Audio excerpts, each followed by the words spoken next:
face front, true believers. Welcome to issue 133 of the Pitch Nerds. We are the weekly show where a couple nerds assemble to bring you the latest nerdy news, reviews, and occasionally pitch things and bicker and meander and do all sorts of fun manner of nerdy things. I am Cap, and joining me today is always best friend, fellow nerd, and guy who has a secret crush on Christina Aguilera, Mr. Frosty. Mr. Frosty, good morning.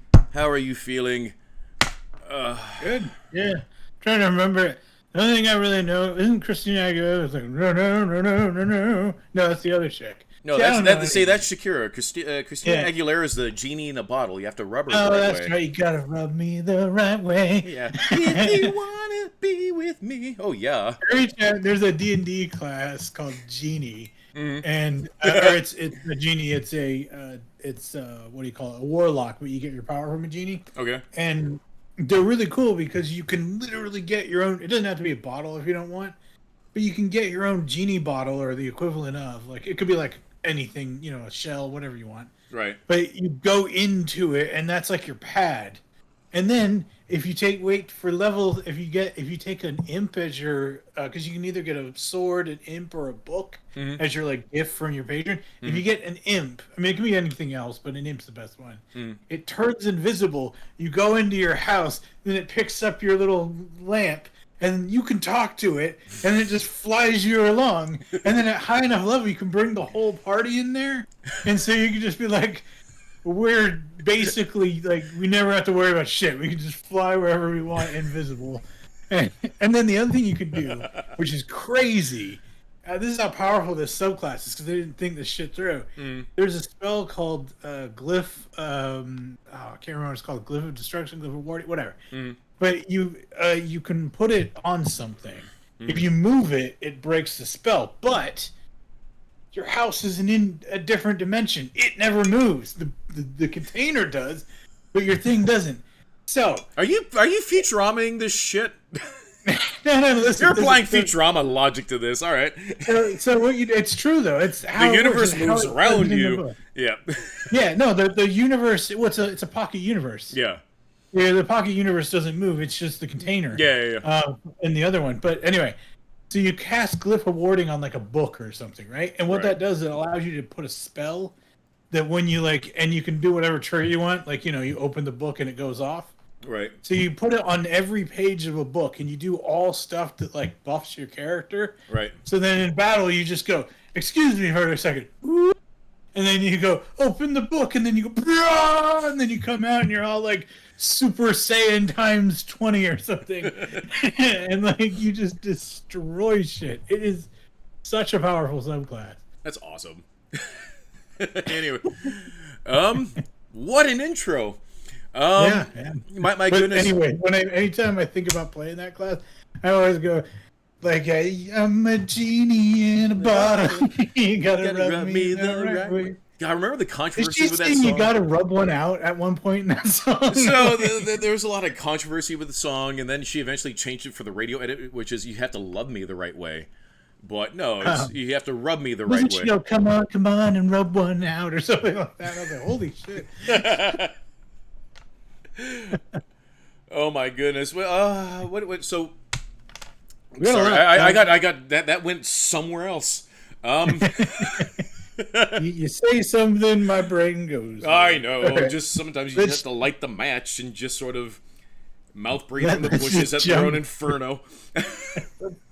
Let's jump into nerdy news, I think. Oh my goodness, we got some fun stuff to talk about this week. We are.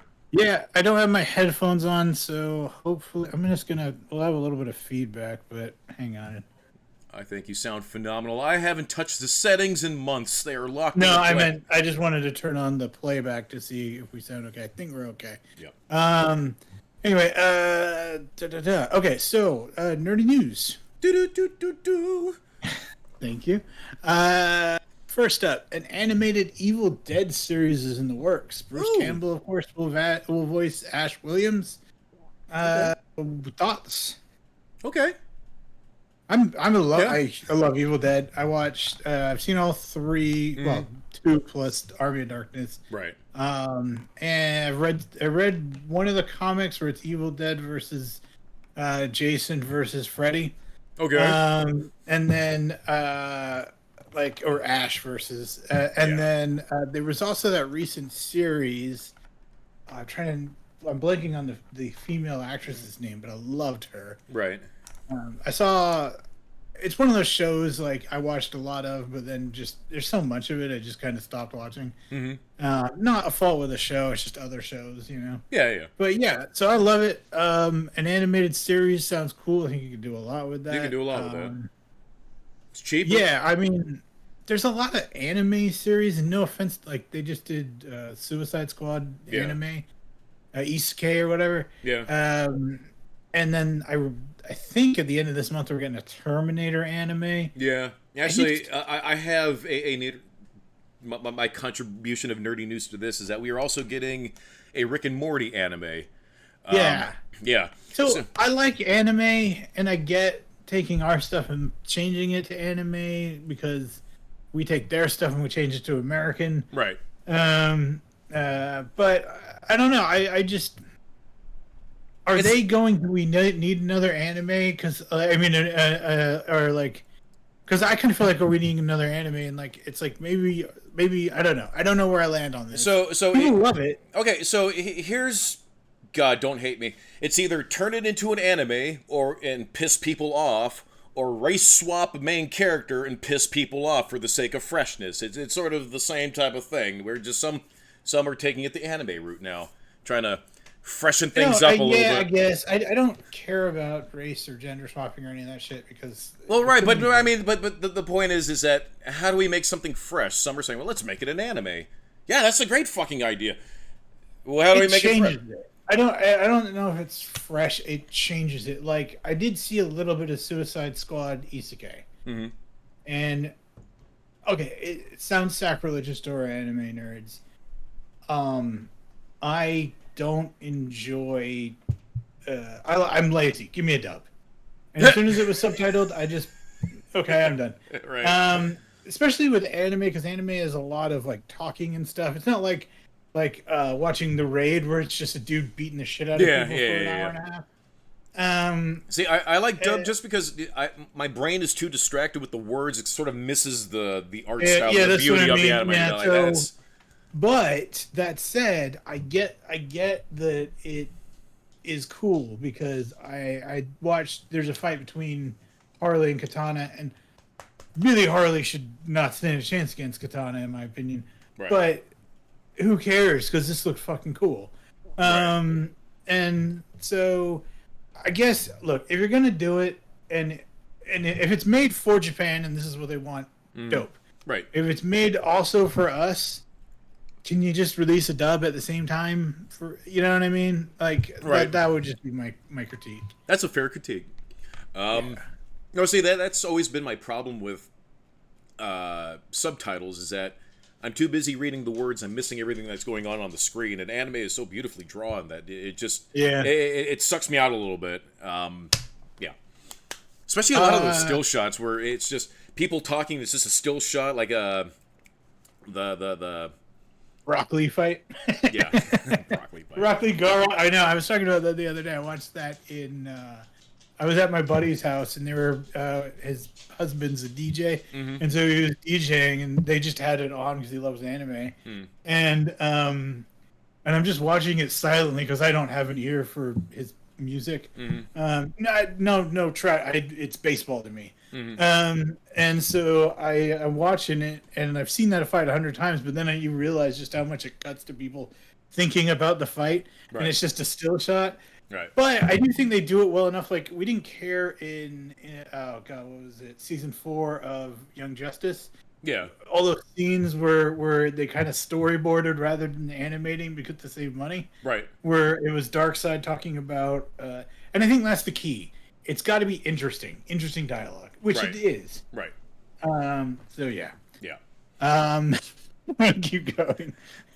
Anyway, Robert Kirkman, yes, says 7 to 8 seasons for Invincible. Fuck yeah. Would be ideal to get him the end of the comic run. And then direct quote: "If we get in there and we're still having a lot of fun, and Prime Video still likes us, it could go even longer."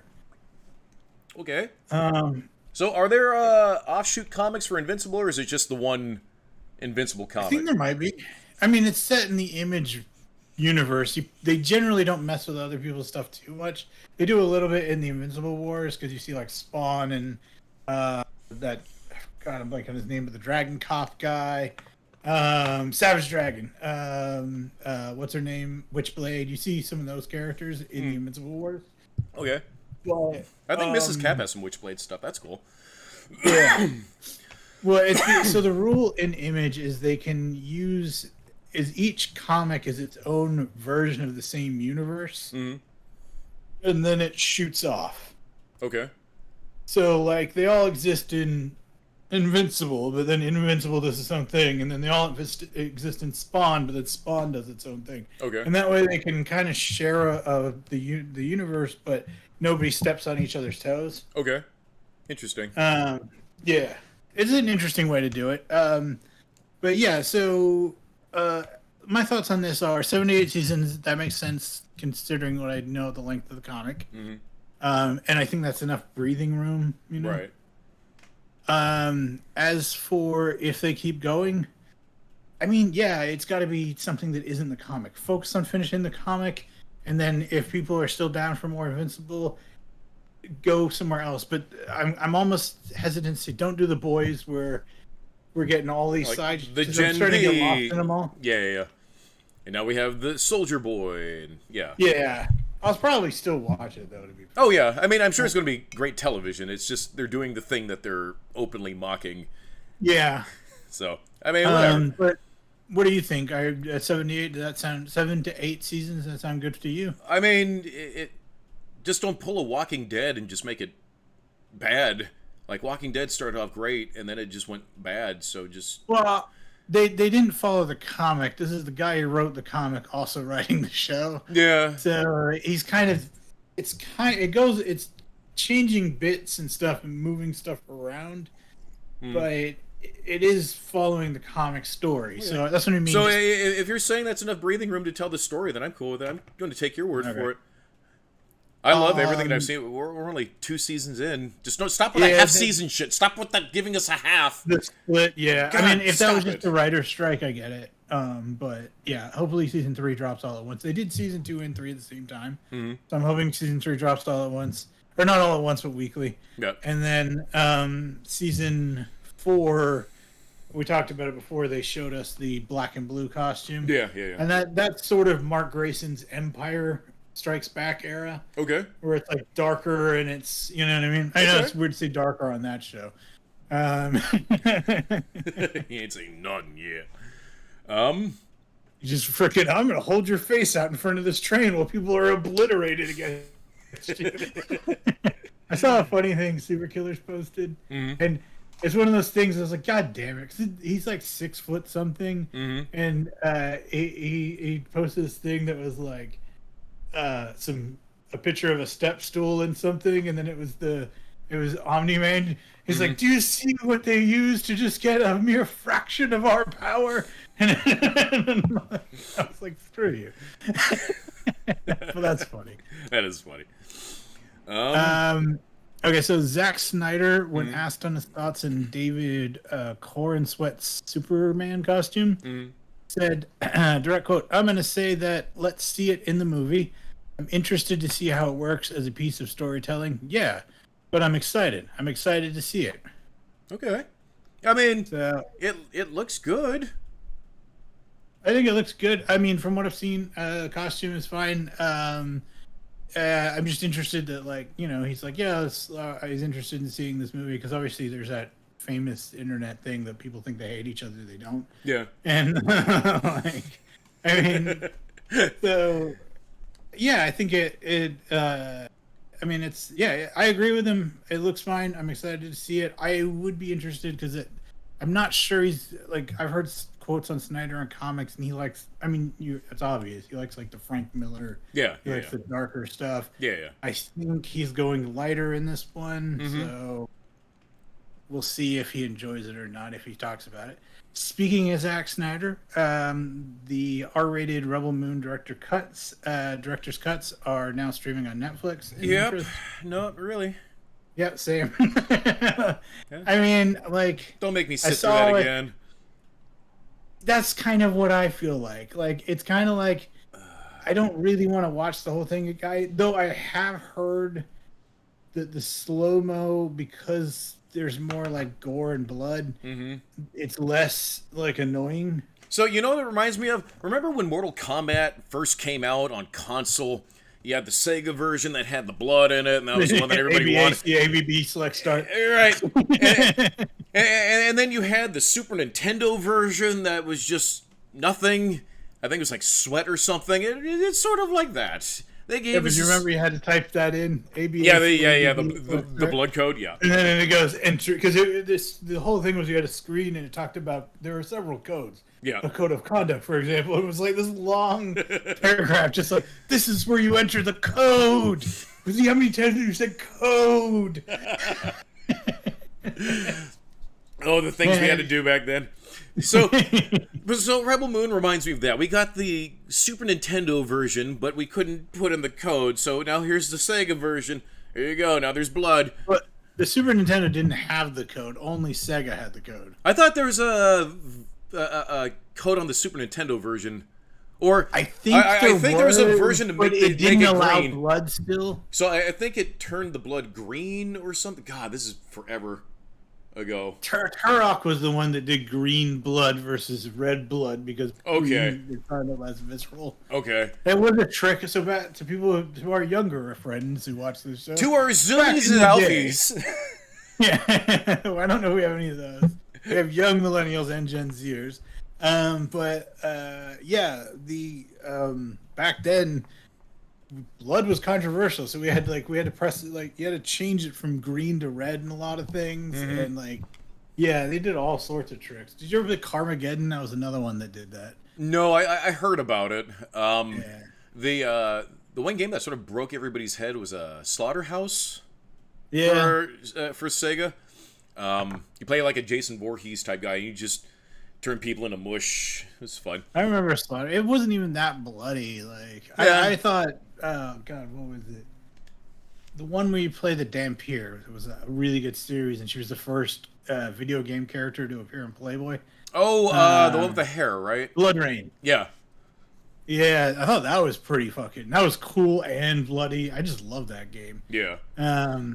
Which was it? If you typed in the code, I think it was Laura Croft. You typed in a certain code that was like they released as the nude code. She just went and blew up. Right. That was it Game Power? Who's Maybe. no game? God, what was the game magazine? There's a magazine. Like Nintendo Power. There was Nintendo Power, and then there was Game. Tricks. Yeah, Tips and Tricks, and then there's so many. Yeah. Back in the day, we used to have magazines. You see. Had to run to the supermarket. Yeah. Find the magazine. And you had to beg your mom to buy you one, and half the time you were just trying to memorize the shit while you were there. See, I got yelled at for looking for that shit. My parents were dicks. Like, what are you doing, man? It's like, just read Nintendo Power, yo. My mom was happy because then she could go shopping. Yeah. I wasn't fighting with my sister. Right. I was just sitting there quietly reading the magazines. Yep. And that to her was the most ideal thing ever. And also, it was like, now you wouldn't be able to do that because, yeah, do you know where your kids are? Because we were outside Yeah. drinking from hoses. Ugh, hose water. Anyways, what were we talking about? Turok, Mortal Kombat. Konami codes. Rebel Moon. Yeah, Rebel Moon. Yeah. So Somebody let me know if it's better. I mean, I don't know. I might look if I'm really bored one night and I just want background. Because actually, I might watch it because of that. I do like to have background stuff on. Okay. Sometimes while I'm doing other things. Okay. So I could see me putting it on and then just kind of looking over every once in a while.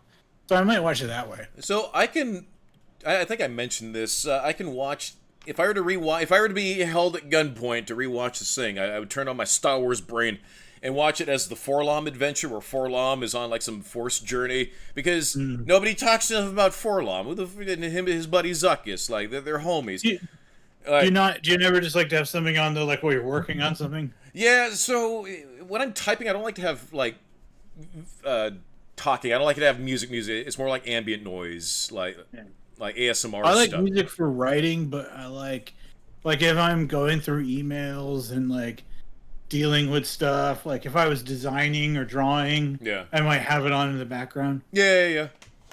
So. Anyway, so yeah, that's out. Oh, this is interesting because we don't talk about books often enough. The Art and Making of X-Men 97, a book releases on April 29th, 2025. So it's a ways off, but that sounds dope. That sounds cool. And then also in books, we do have all of our coffee table books over here. Yeah, I know. I have like a couple of cool. I like books like that. I keep thinking about. There's a DC one. I have a bunch of them that just came out that I keep like looking at every time I go on. I do Target orders and they have it, and every time it's like, "Hey, remember you were thinking about buying this?" And I'm like, "Yes, I know Target." So the big one is the coffee table book for Avengers Endgame. That one. So apparently you can resell these for a lot of money. Really? Yeah, they're weirdly coveted. So makes sense, but yeah. The one that's out that I thought you'd be interested in, I was about to say, was the Book of Bill. Is currently on sale. Oh, Bill Cipher, $18. Yeah, yeah, from Gravity Falls. The book. It looks dope as hell, like the book itself. So I didn't really watch this series, but I know you loved it. Oh my! So before you watch Rebel Moon, watch and you might already you may even know what happens, but it's such a good show. I've seen episodes. It I've is not like watched the whole thing. So you really have to start it from the beginning and just watch it through its entirety because it has a very weird. It has a clever arc. I mean, I started to once. Yeah. I don't remember how far I got into it. It just it's so good. So I heard about this a couple of weeks ago. It's cool that you brought this up. It's supposed to be... Well, that's why I thought you might be interested in the book. It's also on Amazon. Yeah. So I was actually going to get this for the youngling. So it's meant for, I guess, the not like the adult audience, but like the young adults, or maybe just it's meant for the people who grew up. Yeah, meant for I mean, Adventure Time is kind of that too. You know? Yeah. So yeah, that's cool. The cover looks cool. It's just Bill. And for those who don't know already, Gravity Falls and Rick and Morty are intertwined with each other. I didn't know that. Yeah. Actually, yeah, that's right. Oh my goodness! Just you need to watch the show. And again, I tried, dude. I just didn't love it. That's the thing. I tried. So I watched the first few, like several episodes. I watched quite a bit of the beginning, and then I was like, okay, and then I kind of forgot about it, and then a long time later, I was like, I wonder what happened, and I watched like the last few episodes, and I was like, clearly a lot's happened between. Yeah, there's a lot happens. But yeah, so Rick and Morty and Gravity Falls are intertwined with each other because my goodness, what was the name of that poor guy? Justin Roiland is friends with Alec Hirsch, I think is the yeah. So they're buddies, and they were supposed to have more. There's things that happen in Rick and Morty that have follow up in Gravity Falls and vice versa. Like something will happen in Gravity Falls, and then you can turn on an episode of Rick and Morty and be like, oh shit, you can follow the thing. It's cool like that. Think sort of how Community operated, where it gets kind of meta in some ways, but it makes sense. Also, this is interesting. So Jeremy Renner, obviously Hawkeye, says Robert Downey Jr. never told the original Avengers about him starring as Doom. Direct quote: "The son of a bitch didn't say anything to me. We're good friends. There's the Avengers family chat, the original 6. He said not a peep." Of course. That's awesome. Yeah. So, I mean, we talked about Doctor Doom a little bit before. Have you had given it any more thought, your feelings? So, I've heard a few theories on how people can handle this, because obviously, I mean, there's a lot of different creative ways you can go with it based on what they've established within the MCU. I can understand how people can be rabble. That's not Victor Von Doom. It's like, okay, I get that. But I can also hear the plus side where it's like, it wouldn't it be interesting if you take the concept of Tony Stark and flip it so that now it's sort of everybody versus Tony Stark. But, how does he inherit the Doom title?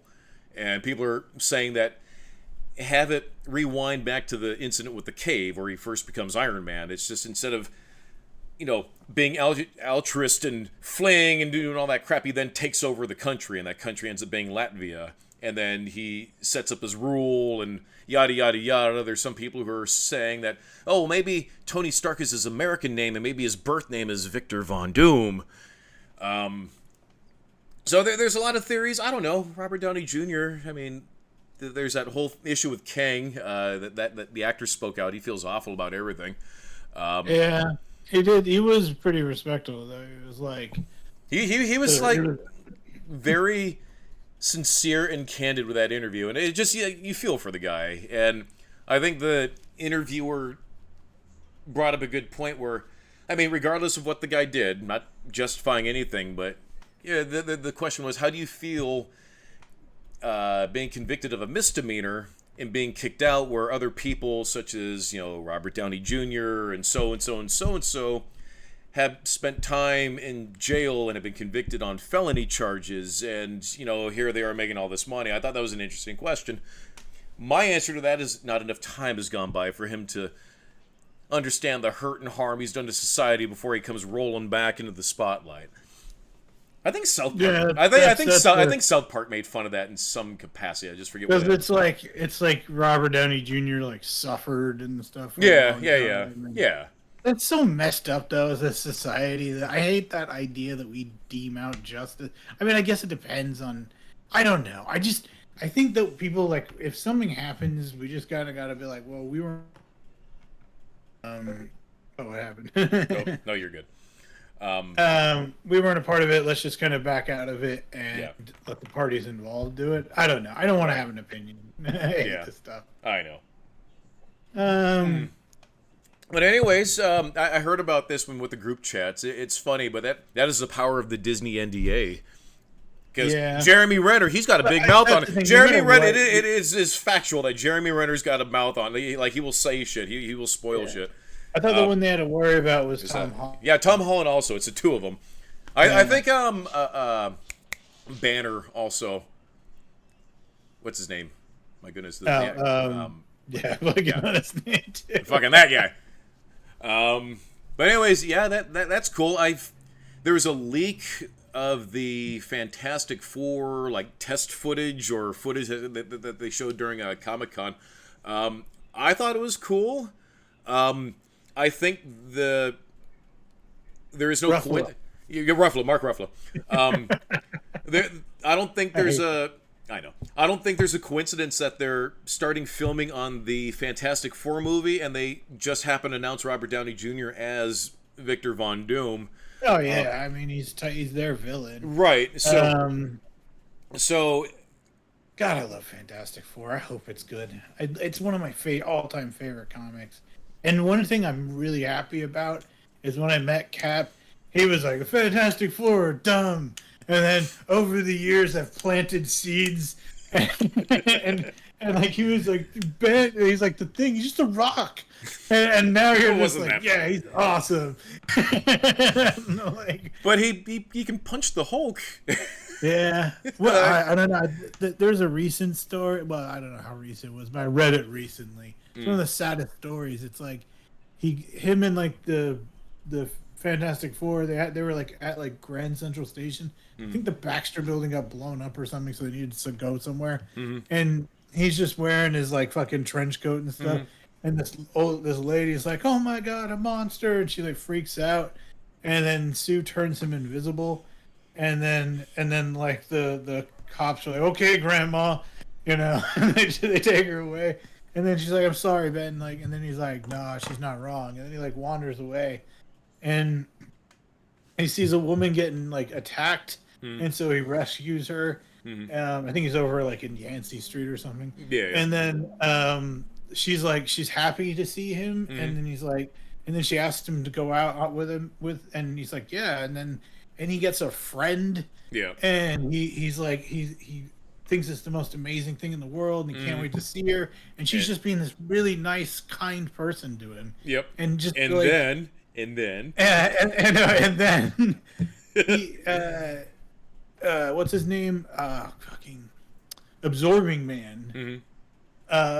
Basically grabs her, and he thinks that it's something to do with like Absorbing Man just being like "fuck you" thing, because comics, that's something totally they would do. Yeah. And so I'll grabs, interrupt this date with some absorption. Ah! Well, he grabs her, and then she's in a factory, and then he starts attacking the thing. Yep. And it's very much focused on his rock hard hide, right? And like nothing he can do can penetrate it. Oh yeah, in the beginning, the people attacking him were hitting him with crowbars and trying to break his hide, but they couldn't get through it. Right. And then finally, like, it's revealed that she hired Absorbing Man, and she hired those thugs because she wanted a piece of his hide, because she runs this industrial thing, and if she could study it, then like it would make her rich. And then like, and so it was all a lie. And then she's like, "What, you thought I actually liked you? How could I like a monster like you?" And then he just turns around, and he grips his body, and he just slowly rips it off. And you can see it, and he hands it to her. He goes, "You just had to ask." And then he walks away. Oh God, my heart fucking broke. God. That hurts. My Sting is the best character. That hurts. Like, just that hurts. Like, I know. God, sucks. We've all been there. You and I have both been there to some capacity. Yeah, I feel like I live there. Anyway, and also in comics, Jamie Lee Curtis has issued an apology for calling the latest phase. I didn't hear when she said it, but she called the latest phase of the MCU bad. Direct quote: "My comments about Marvel were stupid, and I will do better. I've reached out to Kevin Feige and will no longer play in that mudslinging sandbox of competition we call the internet, nor will I engage in the toilet paper promotion or the gameplay that is designed for clicks, not content or conversation." I just think that she was like, "Oh, the first franchise to be 30 billion. What am I doing?" Checks bank account. Well, you know what? She's got all that Halloween money now, so good for her. No, I mean, she says it sucks. I mean, did she call it woke? Was she being transphobic? I don't know what she said, but what's the verbiage? Like, what's the verbiage? I do agree with you. Well, I totally think that she's like, I agree. Like, but even if you call it sucks, regardless of backlash, I do kind of think that it is kind of like a professional courtesy to other people, not to like trash what they do, because these are your colleagues and coworkers, even if you're not into it. You know what I mean? Like, it'd kind of be like, like if you were working with people and they were like, whatever you do, like you're a bartender, like, they're all like other bartenders, and you were just like, they're fucking assholes, and like, I don't know. No, I get it. It happens with me with Star Wars every day. Kidding. Kevin Feige confirms the White Vision series in works from Terry Matalas. It says it was, I guess he was the guy who did Picard Season 3. Says it was from his amazing work on Star Wars Picard Season 3. I said, "This is incredible. Let me find the person who made this." That's awesome. Okay. Good for him. Good for them. Yeah. Good to see somebody. And White Vision. I love White Vision. So I haven't seen Picard 3, but if it's good. So we're getting, oh my goodness, Agatha? That's coming out soon? So I don't know, maybe there'll be like a little sprinkle of Vision in there somehow, some way. Don't you think, though, like having Vision in I don't know if he's going to do this, but they got a guy who writes Star Trek to do White Vision, who is an android. Yeah. I can see that being very cool. Yeah. Throw some little bit of Data flavor in there. No, that's awesome. Yeah, and like because he's like trying to rediscover his quote unquote robot humanity. Yeah, because like you think of Picard as a character. Yeah. Like Picard is like that Shakespearean, but also sci-fi future guy. Yeah. That's kind of very much Vision. That's Vision. Yeah, that'd be cool. Yeah. I can get behind that. Yeah, so can I. I'm excited, and also I love White Vision. So. Oh, he was your Vision growing up. Yeah, it's weird to say that. He's way better than that other Vision. I just assume they ran out of ink. Yeah, but it's clearly white Vision disappeared.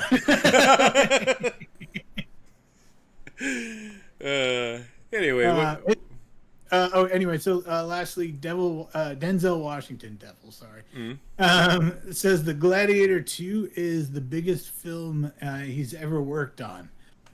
They built the Colosseum. It's a ride, it's a spectacle, and I love that. That got me pumped for it. At first, I was like, do I need another one? Mm-hmm. But you know what? If they go big and they make it like, what was that? have the Colosseum be... So, I would kind of have the Colosseum be the centerpiece for the entire movie. Because Maybe. Because if you think of it, because the actual Colosseum, like, there was mechanisms to, like, bring in water and shit. There was a... Like, you could... They did a lot with it. I don't know how much of that's accurate, but maybe. They brought in, like, things from underground and shit, like... I don't know, have fun. I mean, you could do it totally. Who cares? Even if it's not historically accurate, why not? Yeah. But just no, I just like that. Like if they go big, what was that movie? The one Mad Max, like Fury Furiosa Road. and stuff. Fury Yeah, Road. if you do Fury Road, if you do it like that big live action with just like a sprinkling of CGI where it makes sense. Mm-hmm. And they don't like. I went back and watched the original and it's a little jump cutty the action scenes and shaky cam. Mm-hmm. But if you fix that and get some really solid fucking stunt performers to do like the action, I am behind this thing, man. Yeah, I'm down. I mean, trailers look good. The first one's going to be a Behold Nerd soon. I have a couple more lined up, but I've seen this movie exactly once and was like, okay, that was a movie. And then I went back to doing my derpy things. Everybody back in the, loved that movie. in the early 2000, in the late 90s. That was late 90s, right? 99. So. Yeah, there's so much I could analyze this shit out of that movie, like the beginning where it's like they're attacking the barbarians and stuff, and they're like the ones defending their homes. But they needed the gladiator, the Romans, to look like the heroes. So what did they do? They put a dog in it. And then instantly we're on their side. Of course. Because they got a dog. Of course. He's never brought up again. He's just in that one shot. He just kind of nods to his dog, and his dog's like, yeah, you're doing the right thing. I am a good boy. All they needed was to have a cat on the other side and be like, then you know they're the bad guys. Right. Anyway. Cats are always the bad guys. Cats are dicks. Anyways. So, well, that's all I got. Do you have anything else in there? Yeah, so Deadpool 3 in its first 5 days broke $500 million. Wow. Holy shit. Good for that. That's amazing. Yeah. I cannot wait to see what the Monday numbers look like. I'm glad this movie's doing well. Actually, did you get a pic? Yeah, you would have said something if you saw it, but... Yeah, no, I haven't. I'll probably watch it on digital just because... I thought about it, and I was like, do I want to spend the money? You know what? This will be a thing. We're going to have our... I'll try and get it up. My parents have been here, so I've been behind on stuff. We're going to try, and I feel scummy even saying this, but if you do want my review, we're going to put a coffee, buy us a coffee thing. And if you guys donate and I get enough to help me get, I'm disabled, there and back, I will go see Deadpool. So God. We'll have that up. So what sucks is I don't know how much longer you can have your head buried in the sand without spoilers starting to get to you. I'm pretty easy. I just, I kind of I know enough by osmosis already. Right. But what you said. There's definitely one cameo that's very obvious. But, yeah, but I'm fine.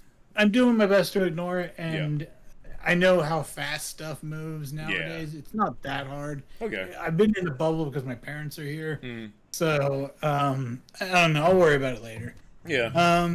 But that sounds dope. I have seen some of the numbers and how well it's doing, and I saw some of the promotional material that didn't talk about the movie with just Ryan Reynolds and Hugh Jackman being like, "I love you so much," So their press tour has been phenomenal, by the way. If you want to know how you sell this movie, you put Hugh Jackman and Ryan Reynolds on a YouTube channel where they're interviewed while playing with puppies. It's like Hot Ones, where you're being interviewed, which they were also on Hot Ones.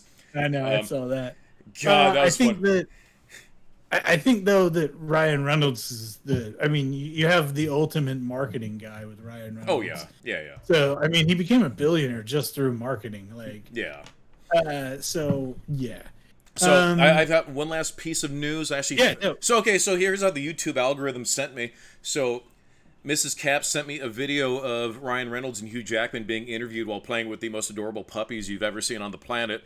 This led me to watching the same premise of interview, but with the cast of Cobra Kai. First 5 episodes dropped. Phenomenal show. So they're interviewing. They broke it down into 3 groups, and you had the adults in one, and then 2 sets of the kids in others. So 3 groups.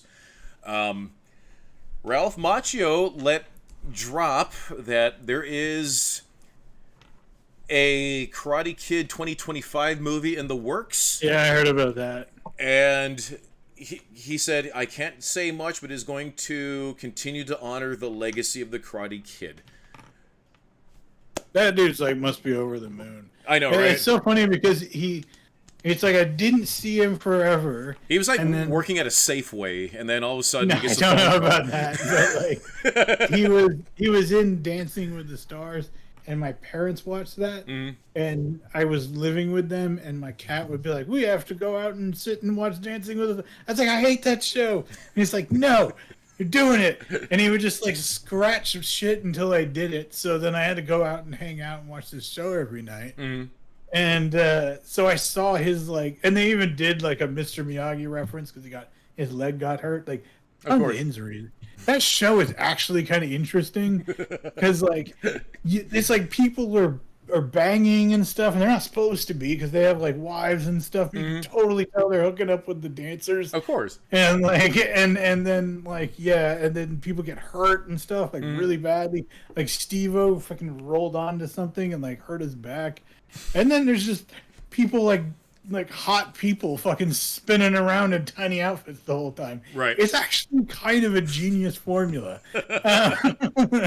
Suspense, drama.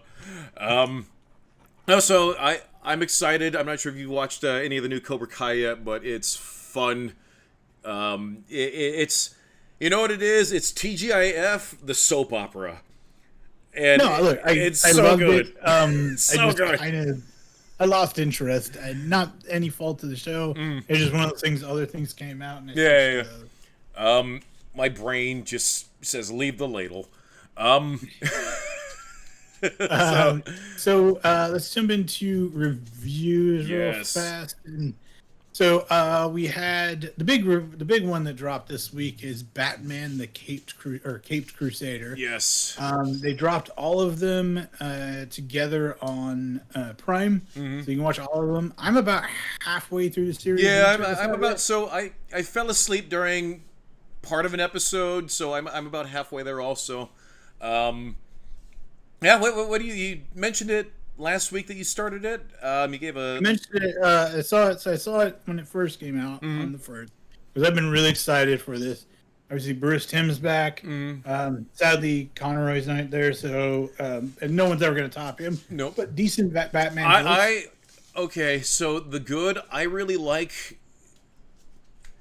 The voice of Batman is perfect. It's not Kevin Conroy. It actually kind of reminds me of the Batman voice. I forget the guy's name, but he was on a Drew Carey show. But the guy who does the voice of Batman and Harley Quinn. It's like that, but like a more serious version of that. Yeah, no, I like the voice. I was excited for Bruce Timm. So the pedigree on the show is excellent. As soon as I saw the art style, I loved it. It had that kind of animated series. I bet you they even do it on black paper like they did in the original show. So I love that. The people are complaining about the animation because of the way he moves and he stands there and stuff like that. I get that, but again, kind of like 97. Although 97, they took the old style and they elevated it. This one, they just kept that old look. Yeah. And and I wasn't bothered by it at all. It just made me feel like I was at home. It felt like you were watching 1930s Batman. Like yeah, but not even 1930s. But I mean, like the original animated series, the way he moved. Oh yeah. Where he'd sort of stand there. There'd be that pause. They'd fire, and then he'd yeah. Yeah, so I was fine with that. I thought it was taking place in the 1940s, but as far as a timepiece, it's fine. It feels like the 1940s. Obviously, they've changed character things. Like, you probably wouldn't have a black commissioner. You know, you wouldn't have these women in prominent roles. Okay, but so again, my only complaint is that all the women seem to share the same body, with the exception of Barbara Gordon. They all seem, God, what's her name? Ramirez with that trench coat. It's like they took Bullock's body from Batman and put Ramirez's head on it. It just felt weird. It felt like one of those Goombas from the Mario movie. Oh, see, I just felt like it was a more realistic depiction of that body type at the time. I guess. It felt... I just didn't like how she looks in the trench coat. It's just too... But I get it. Those were a thick thing. Whatever. No, I didn't... I mean, I could understand now. Aesthetically, like... a friend I was talking to recently said he didn't like the drawings style of... Howl's Moving Castle. But I do think it was a style, and I didn't really have issue with it. And I mean, they just went with that kind of like full-figured look that was like kind of more prominent. So, addressing the elephant in the room, the gender bend penguin. I don't care. Oh no, so here's what I do like, or here's what I did like. Homegirl straight up killed her kids. Like, did not give a fuck. Like, yeah. Like, it's... I thought it was cool. Like, okay, regardless what you think about the gender, it's a woman. No, it's like, all right, that's fine. But the Iceberg Lounge is now on a cruise ship. That's cool. And she's got like a big... It's so varied, I could give a shit. But I like how the Iceberg Lounge is on a cruise ship and she's got this like military grade cannon. Yeah. That's cool. That's cool. No, I just mean like addressing the elephant in the room or whatever. Yeah. It's so varied. I've seen so many versions of these characters. I don't care. The creator himself said, let me just read this line. Because they said, Bruce Timm revealed that execs approached him a few years ago about doing more episodes of Batman the Animated Series. Nah, we've been there. We've done that. I wasn't interested in just revisiting that world. He made a new world. Yeah. So fine. I like... Why is it even something to talk about? Right. So here's the thing. It's all in... It's one thing to gender bend, but it wasn't poorly written. Quite the contrary. I thought it was fucking phenomenal. It was familiar enough, but different, because the Penguin's always been ruthless. So how are you going to depict that in this medium? The show starts off with her straight up killing a dude. Yeah. Just straight up murdering a dude. And then later on, she's got two boys. One's talking to the cops, ends up framing his brother. She ends up killing him. And then it just, I think that's the show overall, though. It's not like just that one character, right? But it's gritty. People die in the show. A lot of people die in the show when Bullock is there. Batman, that's a Batman that doesn't fuck around. Right? It's like, that guy just got shot and taken out. Don't care. Right. You know what I mean? So, he's not killing people, but people die around him. Right. And he just accepts it. So like when Bullock is there, and my God, was that like an early version of Firefly? Kind of, sort of, with the pyrotechnic. Firebug. I just think it was an alternate universe. So yeah, so I thought it was. What I was going to kind of. Oh, go ahead. I just had a point. So there's some dialogue about Doctor Doom being Robert Downey Jr. I didn't say this earlier, but the dialogue is, we've never gotten good Doom. Right. And I agree with that point. I can understand being like, I was really hoping for Doom proper, right? And now I got evil Robert Downey Jr. Nothing wrong with evil Robert Downey Jr., but I never got Doom. Right. That is, I have no problem with that argument. If we apply that to the character changes in this show, it falls apart. That's the only thing I could see where you'd be like, yeah, okay, because we had Batman the Animated Series, it was perfect. This is not that, but it's like a nod to that, right? And it's by the same people. So everybody, shut up. One of my favorite things about this show, and please agree with me, this is probably one of my favorite depictions of Bruce Wayne. Yeah, it's a good... I love... I just fell off a boot. Am I right? And he's like, oh, fuck you. It's like, hey, I just did it. Like you see the facade, and they do a really good job at animating his eyes to look kind of soulless when he's in that Bruce Wayne kind of mode. Yeah, and then as soon as he's alone, he just kind of instantly his voice changes. Yeah. And he's with Penny or Alfred. I do think it's interesting he's calling him Pennyworth. Yeah. I think that's going to be an arc.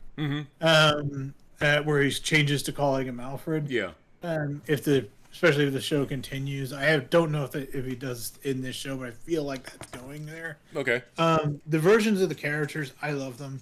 That's what I was saying though. Like it is like you could. Harley's go, like, interesting. Wired.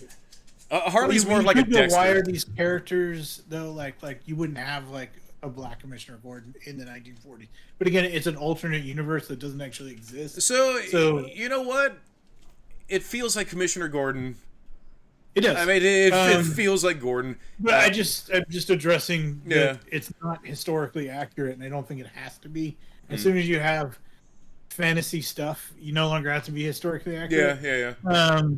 But yeah, no, the characters are great. The one critique I've heard, and I didn't notice it until someone said it, but it didn't bother me, is they feel like Batman's a guest in his own show. Because it follows the villain of the week format. Yeah. But and sometimes it's more focusing on Harvey and Barbara. Yeah. And these characters, and he's just kind of around. Yeah. But it's written in a way that's good enough when you watch it as a whole piece, you don't care. Because let's focus on these characters for a while. It's a show. You know what I mean? It's just and I'm fine with that. Like it's just because it's called Batman. Maybe they should have called it like Arkham City or something. So the one character I don't like is Harvey. I think he's too much of a chauvinist dickbag, and some of the internet rabble will point to them and be like, but I think that's his arc. Right, exactly. But there's internet rabble that'll be like, the only white man is such a chauvinist dick, and meh, meh, meh, meh, meh, meh, meh, meh. What about Alfred? What about Batman? What about So yeah, I love the depiction of Bruce Wayne. The Firebug or the Firefly episode, I love that because the show does this thing where it kind of explores with, I'm just going to use the blanket term mental illness, and I liked the Firefly episode because he's a pyromaniac, and you kind of got to see the psychological end of him just, the fire, just really just relishing that. And then when Bullock shows up... It's cool because it's like, it's Batman, but it's noir, but it's like almost horror, but it's also like, it's these like dark detective stories and stuff that are brutal and very period appropriate. So, and it's great. So one of the new characters... I loved Clayface. Yeah, so got the Clayface episode. Clayface is one of my favorite characters. But they didn't do the Sandman. No. They did shapeshifty. Like he doesn't need to be. Like he like molds his face and stuff like that. God, when he got punched in the face and the face just stays like that. Oh, like it has that visceral, because the original Batman animated series had some visceral moments to it. They just could like let go a little bit harder. And I like that. One of my favorite new characters is I forget his name, but the reporter, who's he's with the press, so you can see how he's spinning the media narrative with everything that's going on with these cops. Oh, Bullock is the hero cop. Look at this. So it's kind of cool to see what the show does well is it shows the corruption and the underbelly really well. And you can see where these people might be working over here, but they're also working over here and with their own interests and blah blah blah. It's very tightly wound, and that's cool. I agree. There's layers. There's a lot of little layers to it, and then you sort of feel the frustration of Gordon, who's like the moral compass trying to hold it all together, and you can just see that frustration of him, just like God damn it. You feel that. What did you think of Harley Quinn? Did you watch? So they made her like Dexter. Okay, so I'm gonna apply. I loved it though. They took that serial killer almost aspect of the character. Yeah. And she was so creepy when and then you realize that she was sincere as both people. Yes. And like I loved that episode. It was so much stronger as an episode. It's probably the one that stood out the most. The only part that bugged me was the "I'm gonna tickle your feet," and I was like, that doesn't really. Would that work? I don't know. Maybe does someone who knows psychology would that repeatedly doing that work? I mean, I am monstrously ticklish on my feet. Okay. Like watching that made me cringe. Okay, for me, I was just like, okay, that wouldn't work on me, I guess. Okay, so apply that, but to somewhere else on your body where I know you're very sensitive. I know where your panic button is. I know where both of your panic buttons are. Now, apply that same type of panic button response. So sexual. That's fine. I know where your panic buttons are. Apply the same logic. And there's your answer. Okay. I hear you. I have more after fucking going through surgery. Jesus Christ. Oh, my goodness. Anyway, so as far as Harley Quinn, she felt more Dexterish. It's an interesting. So they never really. I mean, they kind of did, but it's a different way to explore the character because she is a licensed psychologist.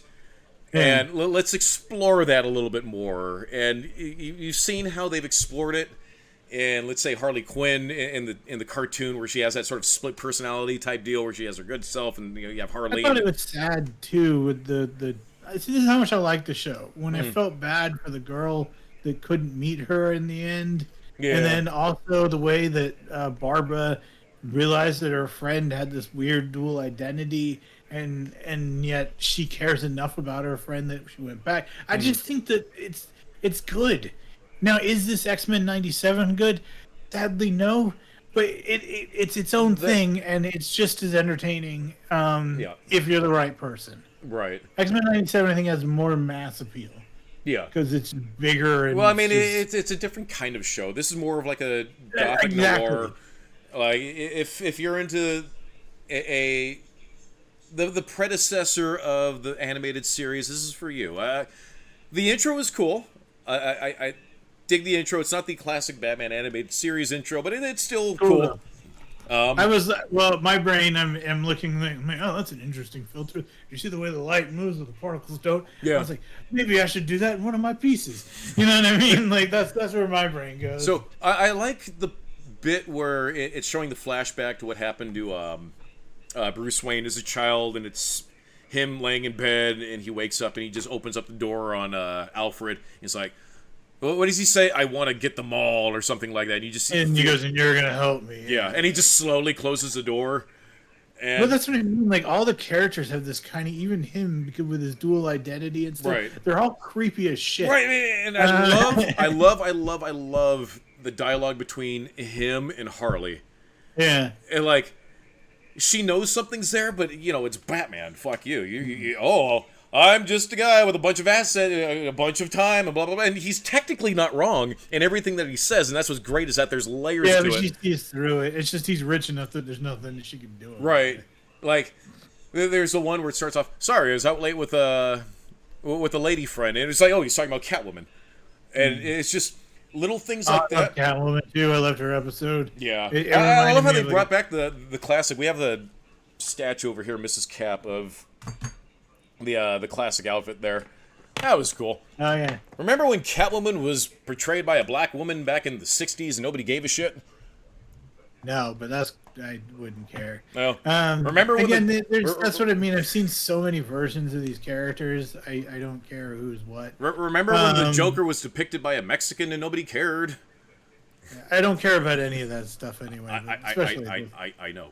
So, one of the characters, it's sort of relevant, but one of the characters, it has to do with Batman, but not necessarily this series specifically. But in the Batman animated series, one of the characters I didn't know about until the show was Killer Croc. And I liked his character because he was just a dude who worked at a circus and he had this skin disorder. He's a good example, yeah, because, I mean, it's like sometimes he's that, sometimes he's this, like, hulking... Right. And see, I liked him... He was more relatable and empathetic as a character when he was almost like the Ben Grimm type, where he's just, I just look like this. I'm normal, but I just happen to look like this. And I thought that's what made him interesting. Now he's like a toxic waste monster or something. Like, I don't know, but I remember the Arkham games. Like he was like Yeah, he was like this just giant Hulk. No, he's supposed to be a dude with just the skin disorder.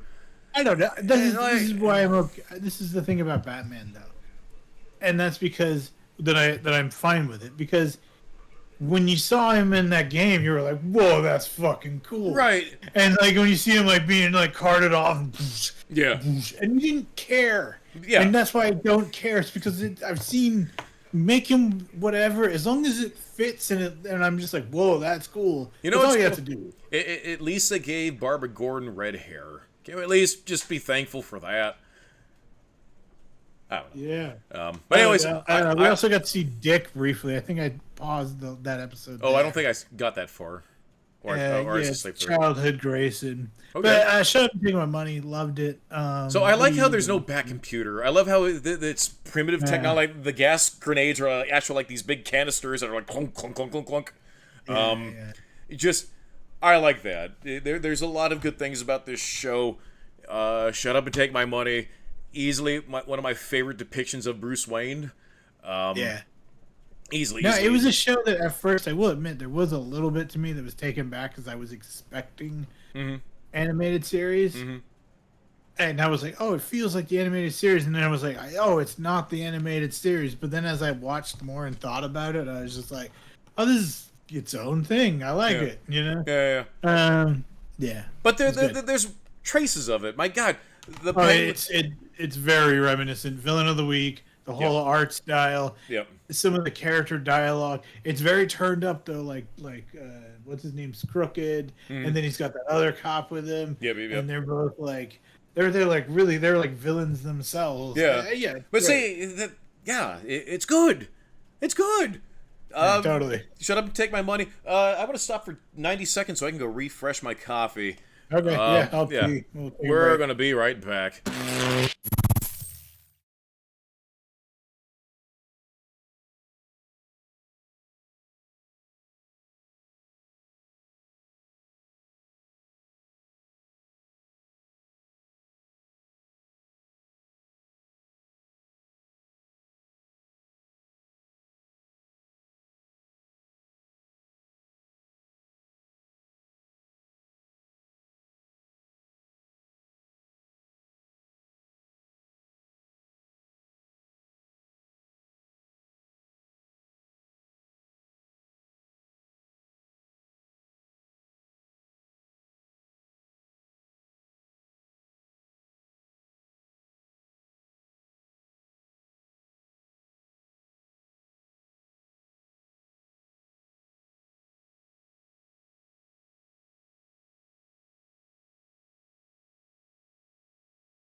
And now the news.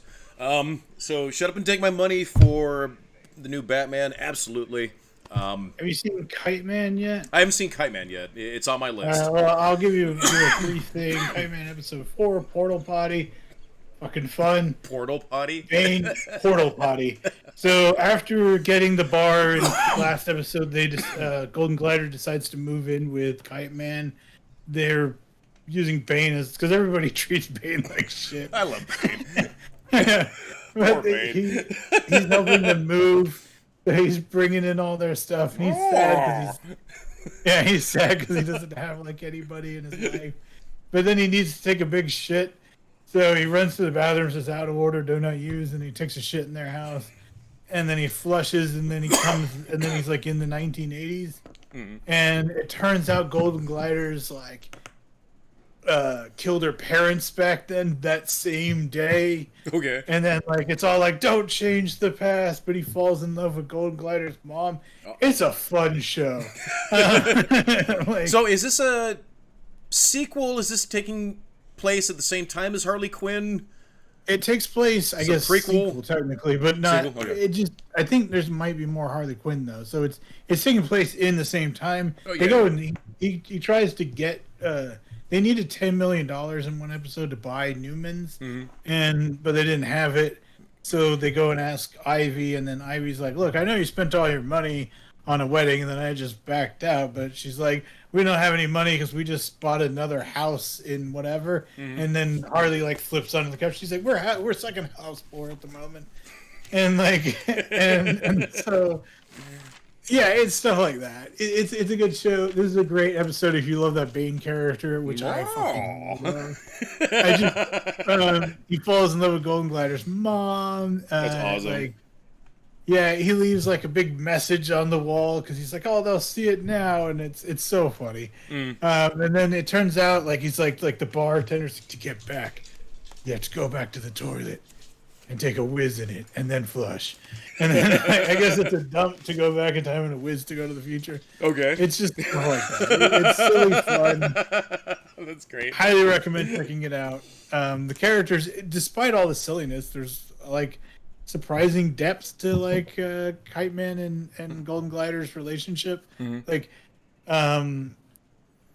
she saves her mom, but then her mom leaves. And she's like, "Why don't I remember our mom?" And then her mom leaves. Also, like, what's his name? Captain Cold, like her deadbeat brother. He's like, "Oh, Kite Man said I could move in," and like, cause that's he's her sister. Right. And then but she's like, "Get out of it!" Stuff like that. It's fun. Right. Yeah. Shut Up and Take My Money. Nice. Yeah. And then we had House of Dragons, episode 7, The Red Sowing. With the finale is today. I know. Did you hear that the finale was dropped? Somebody leaked the finale already online. I haven't seen it. So I mean, I haven't seen it, but and I haven't looked into it. But apparently, somebody leaked the season finale last week and spoiled it for those who clicked. I avoided all spoilers. It sucks we're only getting 8 episodes and not 10 because I thought Game of Thrones was 10 episodes per, but. I mean, if you're done telling your story within 8, and this season has been fucking phenomenal, then just, if 8 is good, then you told it in 8. The funniest fucking thing happened, though, because my cat, Brimstone, likes to watch the show with me. And so we're downstairs watching the show, because he's watched a lot. I put cat TV on. Those who have cats know what I'm talking about. Yeah. And he watches the TV. And so he likes House of Dragons. He likes the dragons when they're on screen. Right. So he just sits there and stares at the dragons. And then there's the finale where the dragons are there, and then the one over her shoulder. Like, right as that happened, he sat next to me and goes, "Meh." And I was like, "You're not a dragon." He just wanted food, but the timing was just precise. Right. One of those... So I was just like, "You're not a dragon." perfectly timed Disney moments, yes. It was hilarious, though. So I wish... There's one of those moments I wish I have a camera. But, But yeah, as for a show, fantastic. I love the idea of what they did here, which they took the bastards, which we know works because of Jon Snow, made them dragon riders. Yeah, and then just the chaos of everything and the dragon people like being like just trying to wrangle them, yeah, right? Yeah, they're like it's a religion. Like they even ritually sacrifice themselves when they get burned alive. Right. So I mean, yes, you have those hardcore cult like dragon cultists, and they're like, "We can't serve you anymore." And then she just takes them down here, and she's like, "Chaos." Yeah. So good, so good. I knew, I had a feeling that was the dragon that one dude was gonna claim, right? Because I'm like, he's like the most Viking of them all, and like he's like, this is the one that's like the one that could give the other dragon a run for his money. It's the second largest dragon, but it's the most fierce. And then he's like, "Rah!" And the dragon's like, "Yeah, okay, you're dope." Right. And then the other guy, like, he got that one. He's like, "Holy shit!" Like, yeah, it was fun. I enjoyed it. It was so much fun. I really liked the show. The training montage, as you will. Yeah. But yeah, so the Red Sowing was successful. I love the bit where he jumps on his dragon, who always wins just because it's the biggest. But then he was just like, "Oh shit!" And then like he dips out. Yeah, the one thing I'm kind of done with is the guy that looks vaguely like someone pointed out in his armor. He looks like oh god, blanking on his name. That Jane? one evil elf I always talk about. Oh, Drizzit? Um, Dritz? no, the evil one. Oh, the It's evil. white, and I did a Oh, pitch of him. Elric. Elric, yes.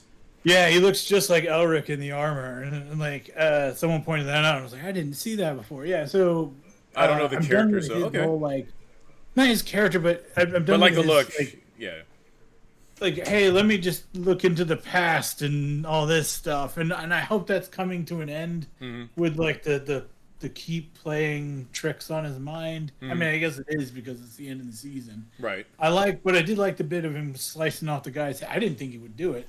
The guy was like served him like and did exactly. I was surprised he died. Oh, yeah. God. Sorry, it's been a week and so much happened in that episode. So I don't know what to say. Talk some more. Talk some more.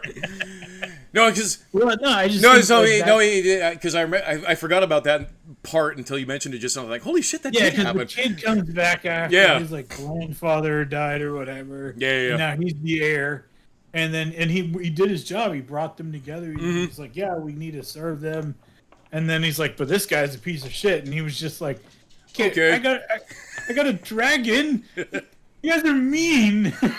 And then, that's why they respected the kid, because he managed to bully the guy who had a dragon, saying, "No, you need us." Right. And then he made him chop off the head of his own guy. I thought it was cool. Yeah. But at the same time, I was surprised he did it. So, how do you think all the dragons are going to get wiped out? They mentioned in original Game of Thrones how all of them died, right? Because they have all the skulls and shit. The one that's like, I don't know. I don't know enough. I'm sure people who know the lore probably know the answer. But yeah, they mentioned the last one. They just get smaller, Right. and like the last one is the size of a cat. So like, I think once everything is done, we need to binge watch all of it. Start with House of Dragon, and then just work our way all the way through Game of Thrones, even the bad parts. there was only one like bad part, which was the last couple of seasons, and I don't even think it was that bad. It was just going up against something that was amazing. Yeah. You know. Yeah. But yeah, no, it was great. Loved it. So take my money. So 100%. what's different this time is usually with standard Game of Thrones formulas, you set up. The big thing happens at the episode before the finale, and the finale is the aftermath, and it sets up for the next season. I wonder. That's true. I guess they didn't do that this time. Yeah, they didn't do that this time, and that's fine. We'll just see how they end. I agree with you. I like that system because that style, because it's not a cliffhanger. Yeah. And I mean, it doesn't impact the wow moment. You still get that holy shit moment, but then it's like, okay, here, savor the aftermath. It ends out the season, and then it's kind of like reading a book. Right. Because how annoying would a book be if you read all the way to the end, and then it was just like, oh, you have to wait till next book. Right. I mean, no, you finish the book, and then you write more, and then you go, oh, now you're going to have to wait till next book for this stuff. Right. And then you're like, oh, that's good, yeah. Right. But shut up and take money. Oh yeah. Yeah, totally. Yeah, I love it. 8 bajillion%. So I got a couple of quick picks, just because I want to get to. I've got because I saw whatchamacallit, Cobra Kai, the first Frozen five. Empire? No, not Frozen Empire. Actually, we were going to watch that, but we just lost track of watching it. Okay, I saw it. Meh. Benign. No, I don't give a meh. I mean, it's. I had a good enough time. I didn't love it. It has its problems. I'm gonna give it a you got to do what you got to do because it's a Ghostbusters movie, because Ghostbusters can be excellent. Mm-hmm. But it was entertaining enough that I didn't have a bad time. Okay. There's a lot of characters. Okay. Yeah, that's sort of what I heard. And then about that. there's and then there was no big, all the final thing takes place in the firehouse, and then at the end, all the hero, everybody in New York's like, yeah, you did it again. Goes, you weren't there. Yeah, you were in the city and you saw that it froze over, but yeah. I don't know. Yeah. But yeah, I also saw Hitman. I know it's been on Netflix for a while. It keeps recommending it to me. Is that holy shit? Netflix is that based off the game? What? Is that based off the Hitman game, or is it just its own separate thing? No. Hitman is a comedy. It's I guess it's almost a rom-com, but I don't care. It was good enough that I didn't care. You like rom-coms? It's a guy that is he's a school teacher. It's loosely based on a real story. They show the guy at the end. They were like, yeah, school teacher, 75 convictions, 0 kills. We made that part up. Chillest guy you'll ever meet. So it was a dedication to this guy. And he was a school teacher, and then he worked for the cops, and he did hitmen don't actually exist. I don't know if you know that. And so usually what happens is you're like, yeah, I need someone to take care of someone because it's so prevalent in Hollywood. And then people usually get called in, and then the cops do a sting, and that's basically what he did. And then they needed someone to take the place of the guy because he was this dickhead cop in the movie. So he ends up being the guy, and all of a sudden his acting's on point. He's this nerdy professor guy, and then he's like, did I ask you any fucking questions? And they're like, oh my god.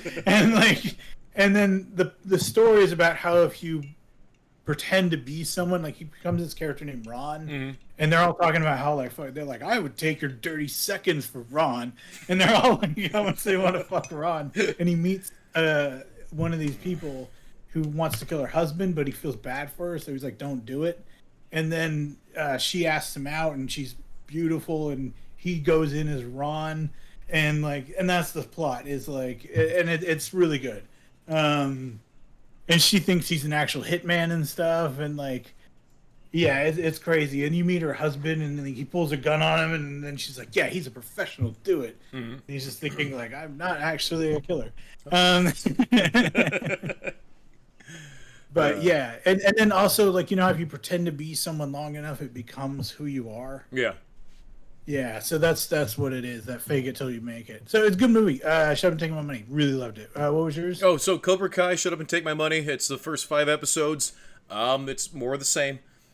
A little bit more expanded universe. Apparently, Mr. Miyagi had a dark side. I heard they might do another thing with Mr. Miyagi, like a prequel or something. I don't know. Yeah, I mean, sure. We better get Hilary Swank and fucking the end of this, or else I'm gonna be really, really, really disappointed. What she's doing nothing lately. Jackie Chan and Jaden. No, yeah, Jackie Chan and Jada. My goodness, not Jada. Not Jada, whatever the kid's name. The kid. They're gonna be. Yeah, Will Smith Jr. He should just show up and slap someone. Shut up. That's how you get us canceled. So, anyway, Shut Up and Take My Money. Really good show. It's more of the same. Don't break the formula. You guys are knocking it out of the park. Johnny is still my favorite out of all of them. Yeah, that's about it. So let us jump into a new segment we're trying out. Basically, anytime Cap or I has something to share, we're gonna work in Creative Nerds. And that's so I took out Battle Nerds unless we run for time, and so I will just announce last week's Battle Nerds winner.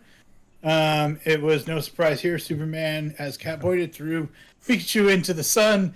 Pikachu is no longer there. I mean, that sucks for Pikachu. So yeah, he goes. Superman goes on. If we have time, we'll get into Terminator vs. Rogue. Well, here, let's just do Terminator vs. Rogue, and then we can finish out with whatever time we have with. Well, no, because we got anger management. And I want to do Creative Nerds, so let's jump into Creative Nerds first, and then we'll go into anger management. Like I said, if we have time, we'll do Battle Nerds. I just want to announce the winner was Superman. Yay! So Creative Nerd is, like I said, it's a spotlight on something creative. that Cap is working on or I'm working on. I actually do have something to share. This is our show and tell. Yay! Show and tell nerds. I like that one We better. haven't got a concrete name, but that's basically what this is. So go ahead, Cap. You mentioned No, the reason I you mentioned- go first because you created stuff, and I'm just going to apply some nonsense to it to sort of make it fit. Well, I was going to share something else, but what I was going to say is recently we've been talking about Cap's Quantumverse, and while I'm playing D&D, I've been drawing stuff, and so just to kind of have something to do because it's not like when you play in person, you know what I mean? Oh, that's You know, right. You guys are. I forget that you guys are remote. Yeah, I mean, so I mean, a lot of right. I times- mean, it makes sense, but I mean, I forgot. I just sit there and draw, and so I drew some sword design and a pocket watch design, and I was talking about what I was thinking the sword would be, and then Cap mentioned he had some ideas. This is for Quantum Drift. Can you just give us a reminder of Quantum Drift and the idea behind it? God. So this is the thing I'm working on. It's think of Ready Player One meets Neverending Story. The That's the best way to frame it. Yeah, it's my solution to everything that is driving everybody nuts right now, which is, oh, you can't have diversity and blah, blah, blah, blah, blah. I disagree. So the concept of this project is to make you the individual, whatever you might be, you, me, the youngling, the dog, whoever wants to participate becomes their avatar themselves in this universe. And then when given the creative flexibility, what would you do if you had creative freedom to become your own superhero, and how it sort of weaves into this universe? So, I didn't know we could do animals. I got an animal one. The Brimstone. Well- like, we go in, and then like someone else that was there that I'm not going to name because if they somehow watch this episode, it'll hurt their feelings. But we go into this world, and then I get this spell of living stone cast upon me, and so he is the mightiest of kitty cats, and his magic spreads across the land and sea. And so, with his magic claws, he's got to save his human from the spell of living stone cast upon him by driving the evil Yanti back into their own dimension and vanquishing their leader, his cruel person that won't be named. Anyway, cats. go ahead. No, so cats. So you had mentioned in a thing that you have like an idea for yourself where you can sort of see all of time. Oh, so my idea was if you had like I was trying to apply stuff. So you have was a planet, kind of like Ego, which is a sentient planet but exists outside Yes. of time, so it exists in Yes. past, present, and future. Yes. And then it allows people that are destined for something to extract ore because it can see all times. Or Yes. not what destined, but in Norse mythology, there's a concept of word, and that's you based on what came before, you can predict what comes future, but it's not set. So Yes. that's how the planet operates. So you take- everything you're describing, yes to everything. This is actually what I created for you a long time ago. We created the same thing. A little bit of a twist. So I love all of it. So I created this thing for you because you mentioned wanting to have like a hoodie cat. I like the thought of having a hoodie cat that just jumps out and like, "Roar," it's this thing. Oh, yeah. So I took that from my book. Yeah. So I love that idea. So if applying the quantum sprinkles, you can have essentially only you can see the cat until it's in its like bestial form, whatever you want to call it. It's essentially the spirit of a planet reaching out for somebody to help it.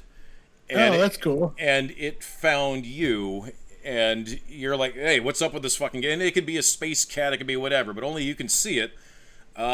People might think you're nuts, but there are people who do know exactly what it is. I have the word scribbled down somewhere. I'll message it to you. But So it's like a species that exists on this world. yeah, so here's the species of animal that exists on this world, but for some reason the planet took the form of the spirit to reach out for help. The planet needs Okay.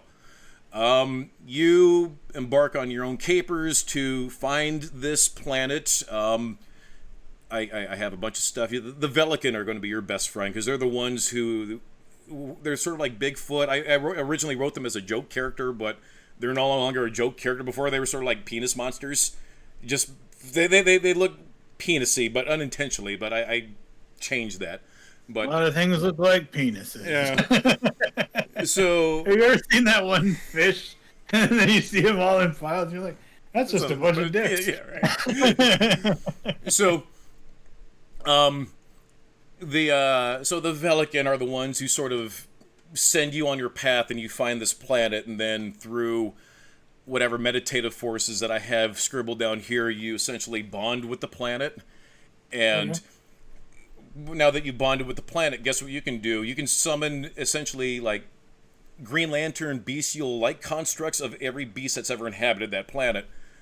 Okay. So if there's a giant cool dragon that existed there, you can become... I'm Ben 10, except I summon avatars.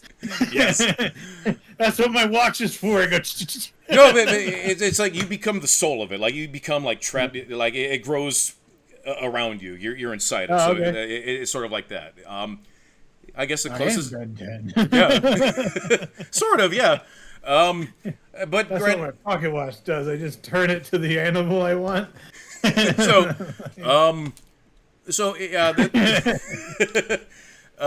Through whatever. Well, no.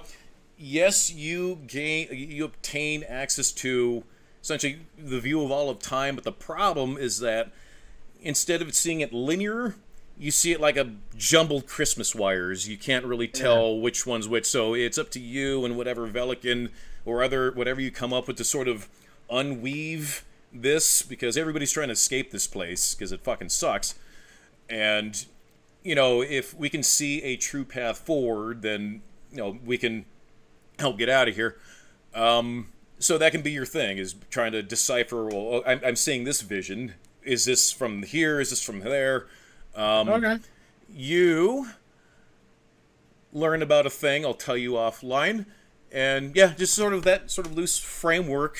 However you want to embark on your journey, whatever gate you... That sounds interesting. Yeah, I was thinking like you extract the ore out of the planet, and then you make it into a blade. And then when you draw the blade, like it's like you're normal, and then you draw the blade, and then your perception changes. So that could be like a combat thing. Yeah, so that could be like how you forged your bond with the planet. Like, okay, you soul bonded with this planet. However, there's a ritual thing that you go through. Every planet has a sacred symbol only visible by those of clergy. If I were to walk by it, it would just look like dirt or wherever it may exist. But D&D. Yeah, so I keep telling Cap what he needs to do is because you can use 5e, and they're even doing it with the new one because D&D is about to change. You can make your own content using their stuff. I know. I'm working. Yes. I'm just trying to flesh out one thing. Once I finish with one thing, I'll have that big, I finish this thing, and then I can give myself a little bit of respite before I jump into a couple other things. I'm almost done. It's cool because you can then advertise it, and we just bought one. Oh, really? With someone made Humblewood, and I really wanted to do it. So the way it works is only one of your players needs to buy the book, and then it shares it with everybody. So one of our players spent $50, bought Humblewood. Humblewood is a book set in like a woodland, and so all the characters are like, I'm a sparrow, or like I'm a raccoon, or I'm a fox. It's the woodland British critters, countryside animals. Yeah. And so it's that, and so I was really excited to DM that. That's cool. So yeah, I think even if it's not the final goal of Quantum, I would totally play the Quantum Drift D&D, or Quantum Drift 5e. I mean, you would just be playing yourself. Everybody would be playing themselves. Like, hey, Colin, Frosty. Here's other guy. Here's Frosty. You can do that though. Like there are campaigns. I actually played with some guys back in like the 80s, maybe 90s. That was their campaign style. Was like you did that, and then it got really weird because like they took the rails off, and like you ended up in a microwave in Nazi Germany and stuff like that. I think you told me about this. I remember you telling me about this a long time ago. That's what I like D&D. Someone was telling me that like all a cleric is a cleric is a cleric, and I was like, it's D&D. You could be a sentient piece of bread being carried by mage hand. It doesn't matter. So that's kind of what I want to play with in Quantum, but just give people the templates to tell Yeah. the system what it is. But anyways, that's That sounds good. I can ramble forever. But I am curious. I've been trying to look this up because, like, Wonder Woman, because my thought was that it projects a field rather than being a physical thing, and then it could go into the subatomic layer, and so it's beyond sharp. And then Wonder Woman, she's talking about like Superman touches her blade, and he runs his finger down. And he's like, "Holy shit, I'm bleeding!" And it's like that's Superman, so it's a big deal. Right. And she's like, "Yeah." This god did it. He can like shave the electrons off an atom. Yes. And with that blade, and I was like, that doesn't sound real, but that sounds cool That sounds at the same time. So it's fun playing with concepts like that because everybody in Quantum gets an OA. It's an operational assistant. It's you know how in Dune people have like floaty powers and they got like a shield and whatnot. Everybody gets of that. It's plot armor so everybody doesn't kill themselves, but it operates from sunlight, or you can upgrade it. Have you heard of those Stanley cups? Have you heard of this before? So there's these mugs. There's Stanley mugs. They're just like big coffee mugs, but you can accessorize them. So everybody, yeah. So you can remember how Game Boys, you can add all the shit to it. Yeah, it's like that, but for a travel mug. So OAs are kind of. You know what I kind of think. Does it work like the Hitchhiker's Guide? Because like that's what it reminds. It feels like you're writing the Hitchhiker's Guide for Quantum Drift. Yeah. Because the Hitchhiker's Guide, I know that there's a novel, but ultimately it's a book about a book, and the book is the guide to the universe. Right. It's just this one's done in a humorous way. Right. And I feel like that's what you're creating here is your own Hitchhiker's Guide. It's just like, I guess that's so, but instead of hitchhikers, rather than it being hitchhikers, it's for people crossing through these portals. Yeah. Or these gates into your realm. And so, yeah, it almost needs to be the guide to Quantum Drift. You know what I mean? Never thought about that. Yeah, because like for example, like you need to know something about a planet, you pull it up in the guide, right? And then it tells you about it, right? And then, but if you pull it up on Earth, that was the whole joke. It just said mostly harmless. Mostly harmless. So, later though, it does get updated and it tells you like if you want to land your ship, just do it in Central Park. Nobody will notice. And then like it's talking about like watching how people walk by, like homeless people. There'll be people that are in need, right? And then you can watch everybody pretend they don't exist as they walk by them. Like, it's talking about all this stuff. It's hilarious. That's funny. So yeah, that's what I have for that. What are you working on? Yeah, that sounds awesome. I can't wait. I was thinking about maybe doing some art for it. I got to update the channel, but I want to mess with that sword design some more. And I was almost thinking, I don't know if you'd want this, but I could make it as a schematic. Yeah, I mean, that'd be cool. It's whatever you want to submit. It's you are creating your weapon. You are unlocking your memories to this badass thing that you had in this thing. I just meant if you wanted to post it when your website's done. Oh, yeah. I mean, just watermark it. That's yours. Oh yeah, I don't. I mean, I donate the copyright to you in terms of legality. I don't care. I do so much. Ideally, how I would like this to work is everybody becomes their own independent creator, and just Quantum gets like 10% or whatever off the back end. If that. Well, makes what sense. you can do is if you make it like a charity. We have a viewer that does this. Anybody that donates art can then claim it as a tax credit. Oh. And it just helps you build your world for free, and then get free taxes. You'd have to do it as a charity, but you could still pay yourself. Like that would be long term. Yeah. Yeah. I mean. So anyway, I burped. That's so we got what's next? Behold Nerds. Yes, Behold Nerds. So this is our weekly segment where we each take turns picking a thing for us to watch, read, review, and we encourage everybody at home to join us and give a in-depth review. It was my pick, and this is one of my favorite Adam Sandler movies that I just haven't seen in so long. That, God, this movie makes me angry. But then you get that moment at the end where it's like, everybody was in on it at the end. Anger management. Now, one particular scene towards the end hasn't aged well with its cameo from one. I know. I completely forgot. I was just like watching it. I've seen this movie 100 times. I used to own it, and it was a tape I had back when tapes were a thing, right? And I'd stick it in my VCR and I put it on and I'd watch it a lot when I was in college and stuff. Anyway, my parents bought it for me. Maybe it was a DVD. I don't know, but my parents bought it for me for Christmas one year. I was like, "What's this?" Now here's my thing. I didn't actually like it at first. I was watching it and I was just like, "Oh, this is weird." And then I watched it again and I was like, "Boy, this is a weird movie." And then I watched it again and I was like, "I don't know if I like this one." And then, like, fourth or fifth viewing down the line, I got it. Like, it clicks. Everything clicks. It kind of reminds me of Cable Guy. It's a movie that you can go back and watch and you really enjoy. But the first time, you're just like, meh. Yeah. But no, it's great. I love this movie. But yeah, I'm watching it. I know almost every scene. And then all of a sudden, Rudy Giuliani shows up. And I'm just like, holy shit, that's Rudy Giuliani. And like, I was just... I forgot that he had that many speaking lines. He had a lot more speaking lines than I remember. He doesn't have a lot of speaking lines, but he definitely has a lot more speaking lines than I remember. Yeah, there's a cameo at the end. That aside, though, it was great. It was what's her name, Lynn Thigpen's last film. She played the judge, and the movie's dedicated to her because she passed away. And she looked like the judge from, or not the judge. She looked like the my goodness, the chief from Where in Time is Carmen Sandiego. I'm pretty sure that's the same. That might be the same human. Anyway, I'm gonna research that.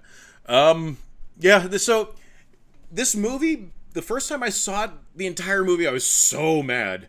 So mad. I was so fucking mad at this movie. Like, what the like is Adam Sandler, I mean, I can relate to this guy a little bit. Just the guy who just there's the explode anger people and there's the implode anger people. And he just sort of internalizes everything and just sort of lets people just push him around. It's just...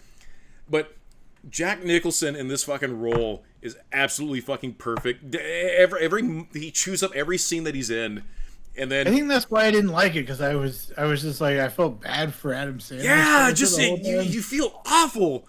You feel terrible. But the thing is, realistically though, like, I would still feel mad being gaslit that hard, for that long, I mean, I don't know if, like, this would not work in reality. We have to accept that. But within the context of the film, he ends up with the girl. Everything's happy at the end, so we accept it. Gustraba. This would break me as a human. I would just be like, it's like Thanos showing up every year on your birthday. Yeah. But I mean, that's what Jack Nicholson, in some ways, he plays a villain, but like, it does. The turning point, I think, is when they beat up the monk, which sounds weird. John C. Reilly. They beat up John C. Reilly. So I love fucking Woody Harrelson's cameo in this movie is phenomenal. Fucking the trans hooker. Just how awkward Adam Sandler was in the backseat with the train because he's so insecure. And you just can't hold the conversation. I know people like this. I'm not going to mention names, but we know people who are like this, who are just very uncomfortable in those sort of circumstances. And for a second, I saw myself in Jack Nicholson because I've been that human to sort of encourage that sort of thing for the sake of like, hey, just relax, chill, relax. Oh, the part that would give me the worst anxiety is like when he stops the car in traffic. Oh yeah, I feel pretty. And then they had to sing that song, and people are driving around. Asshole. Yeah, but I get the point. It's to put you in a situation that is just that frustrating, and you're just having to like be chill through it, because I definitely have anger issues. Holy shit.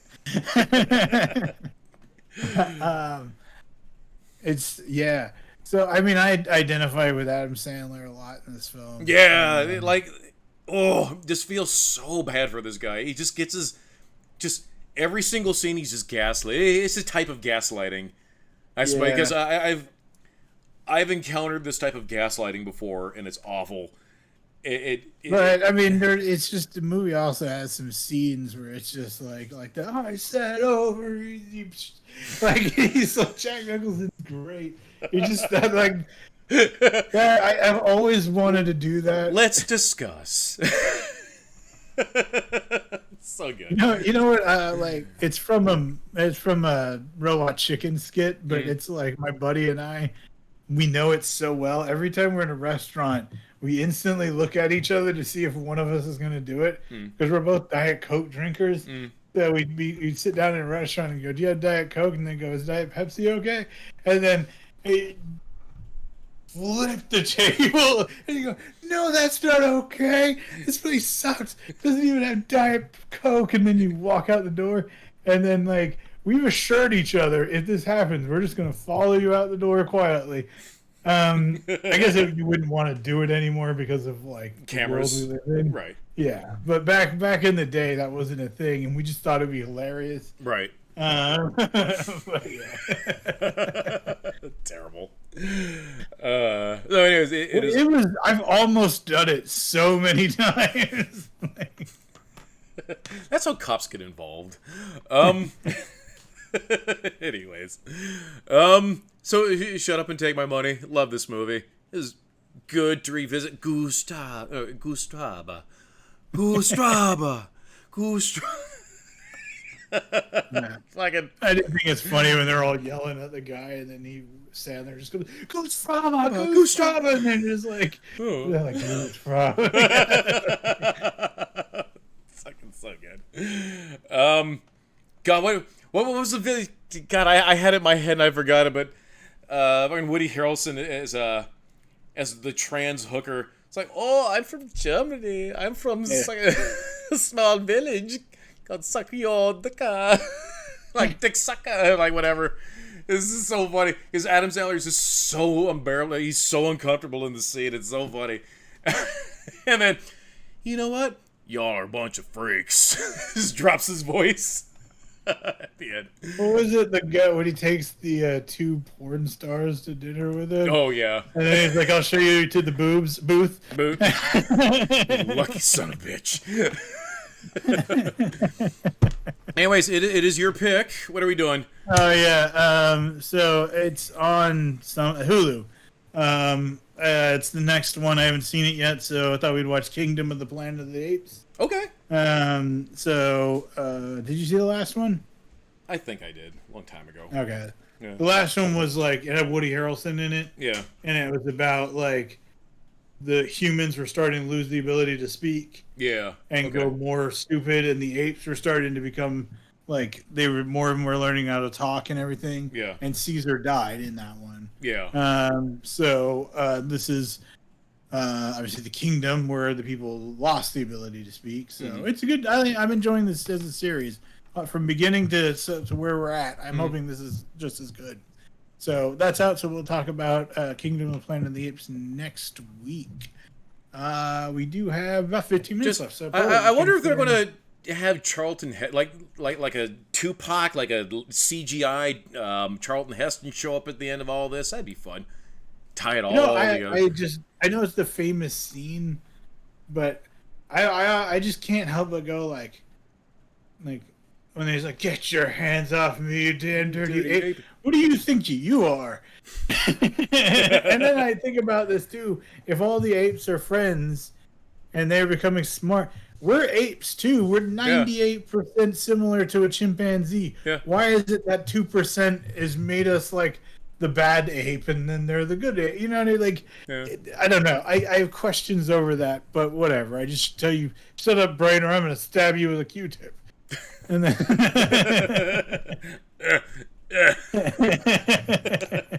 take that and that.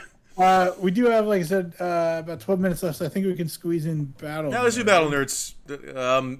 Here, you call it. I'm gonna get some dice. Okay, so we mentioned it before. It's where we had 100 iconic characters. We put them against each other in a battle. Where these are generally narrative driven, because the matchups can be hilarious. As we said, we just had Superman versus Pikachu. Yep. So Cap rolled Rogue last week, and I rolled the T800 Model 101 Terminator. So which version of Rogue are you going to go with? You know what? I'm going to go X-Men 97 Rogue. She lost Remy. She is angry. And she ready to throw down. And my goodness, time travel, you spake? Yeah. Goodness. Well, I mean, they've used a lot of time travel in X-Men. Yeah, I know. So I feel like these series actually do lend themselves to each other. Yeah. Pretty well. So, by the way, this is our first place fighter. She's won 7 battles against our third place, the Terminator T800 Model 101. But he's had some good wins. He took down Darkseid, which I was impressed by. Yeah, he had a through time thing. Yeah. Anyway, so what did I want to hear from you first? Because Rogue's a brawler. There's not going to be strategy to it. She's going to come in, and T800 is going to join Pikachu orbiting the sun. Actually, no. I think she can just, hey, sugar, and just uppercut the Terminator. See, Terminators, T800s aren't very... They're not that durable. A pipe bomb can take them out. Rogue can punch through Sentinels. Explosion, though. Like, to be fair, I think you can handle, like, he could get punched, he could go into a wall, he could, like, come back out. She can rip him apart. I will grant it to you. Okay, so here's how I'm... So, can Rogue solo a Sentinel? Yes. Yeah. Can a Terminator go up against a Sentinel? No. Yeah. No. So I disagree. Just one-on-one to a T800 without any sorcery versus a Sentinel. Yeah, because they're okay. If we're comparing them, it's better than human, and it uses guns. So there we go. It could someone with the T800's abilities in X-Men's universe, specifically X-Men 97, with guns, take down from the future, take down a Sentinel. Absolutely. You know how I know? Cable. Yeah. You know I was going to what I say, mean? this sounds a lot like Cable. Yeah. So, and then we also have the fact, and I brought this up before, the T800 Model 101 is the hero Terminator model. So if anyone can do it from that point of view, it is the T800 Model 101. Now, could Rogue rip it apart? Yes. Could Rogue win straight up in a punch? Yeah. But he's tough enough that he's going to be able to fight her a little bit, especially with the aids of lots of guns. So he comes back. I'm going to do with Skynet and whatever, and the Sentinel program. Maybe their Skynet runs it. Something. Okay. So get sent back. Skynet's in charge of Master Mold. Fuck yeah. Well, yeah. So it sends it back. Wants someone to take down Rogue. Fine. Works as a scenario. Yep. Great. Now, if we looked at the movie, he was looking for Sarah Connor. Rogue's a bit more famous. Not gonna have trouble finding Rogue. Right. So, yeah. So I didn't know even like post Remy death. My imagination, get some fancy ass rifle from that universe because they got some fancy ass rifles. Sit on a hill miles away. Poof, Gambit. Remy, I can't feel. Maybe she survives. And then she starts coming towards him. He's got bombs, traps, explosions, everything he needs. He's using big guns. Could he overwhelm Rogue? Absolutely. Rogue soloed an entire military base in X-Men 97. Soloed Sentinels, fucking all the rifles. She got taken down in a single shot by the one Sentinel thing. So and that was U.S. tech, a Terminator from the future. Okay, but a Terminator from the future First thing I'm sending my Terminator from the future to, Baxter Building. Okay, so Terminator from so this is where we have some time travel discrepancy because Terminator and Terminator Universe cannot time travel back with cool fucking weapons and space weapons. However, Cable can, but yeah, I'm not saying he needs to. I'm saying he has knowledge. Okay. So where is my Terminator going as soon as he needs to when he gets there, looking for weapons? Baxter Building. Okay. You don't think I couldn't grab some shit from the Baxter Building to fuck her ass up? Then, if I really need to... Could he get into the Baxter Building, though? Yeah, because he has knowledge from the future. All right. As Doom pointed out, Doom 2099, this is but child's play, so the word one from the year 2099. I know comics, you're going up against me. Or he goes back to Elect Very, hey, Doom, I know that you could kill me and everything, but, like, you know, like, pretty soon with Nim, what if you're on our side in the future? And we, Lad Very, Doom's like, yeah, dope. Hey, I need some weapons. Oh, sure.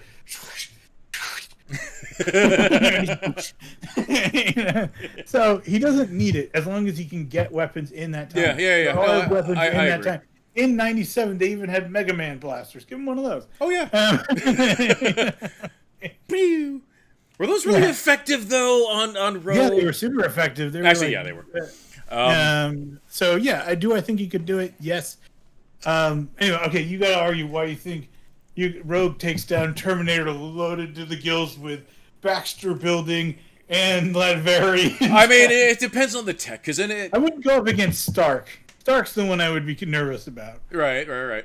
So again, Rogue's just a brawler. Like, she'll punch her way through anything. She's punched her way through buildings, fucking sentinels, fucking What are you drinking? So dainty.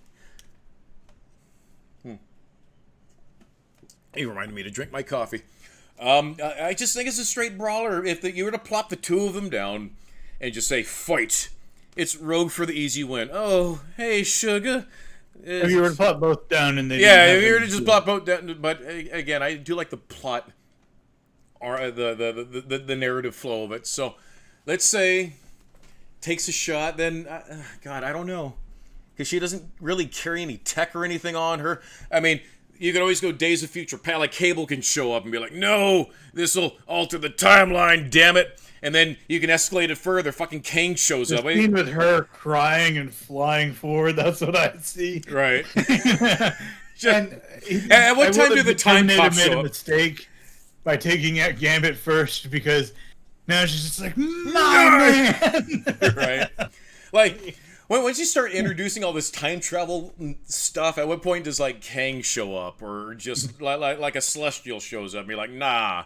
Well, I don't think you need to go that far for it. You just have Skynets and Terminator back. Give it codes to, like hack in somewhere. Yeah. And then, and that's really all you need.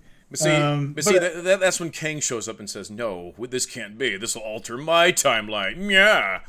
And then I think what Cap is saying through Kang is that you're saying she's just going to power through whatever tech he gets his hands on. So if again, in a straight fight, it's an easy win. It goes to Rogue. But if you were to outfit the Terminator with, I guess, Marvel weapons, then yes, it'd be a lot more formidable. But again, define Marvel weapon, because you can find a weapon that can take out Galactus with an ultimate nullifier. So taking out. I don't think. I think it's got to be. So if you were to outfit the Terminator with weapons of that universe, and yes, he'd be a lot more formidable. And that's where the fans come in, and that's where the vote's on them. Can a Terminator with Baxter Building access and the T800 Model 101? Yeah, T800, T800 Model 101, with access to the Baxter. I would love to see it though, Arnie, like like a live action Arnie Terminator versus like put it in the MCU, Right. He could. He could conceivably work in the MCU. We'll put up the polls. This is my favorite part. What are we rolling? A D8? Oh yeah. We got 7. Oh, I didn't take out. Did I not take out? Pikachu. Oh, I took out. Yeah. So we have 6 left. So you can do a D6.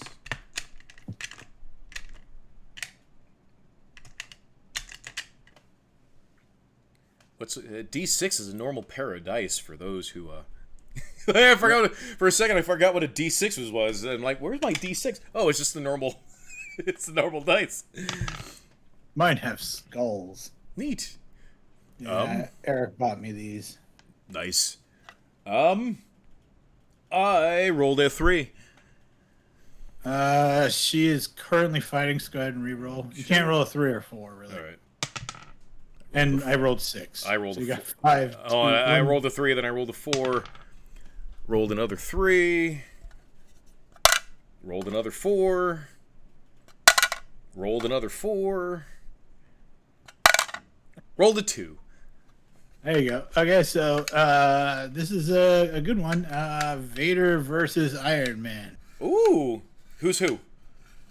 You got Vader. Oh, fuck yeah. Oh, yeah. Okay. Tune in next week for... I'm going to build a Force Buster. Right.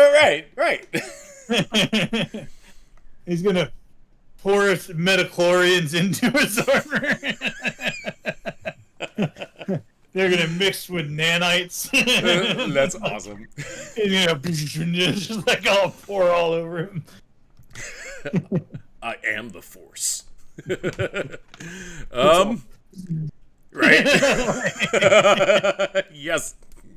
I want to see this. Just picture Vader parking a Star Destroyer up above Manhattan and just orbital bombing. Again, Force Buster armor shows up. That'd be great. Lightsaber. Unisaber!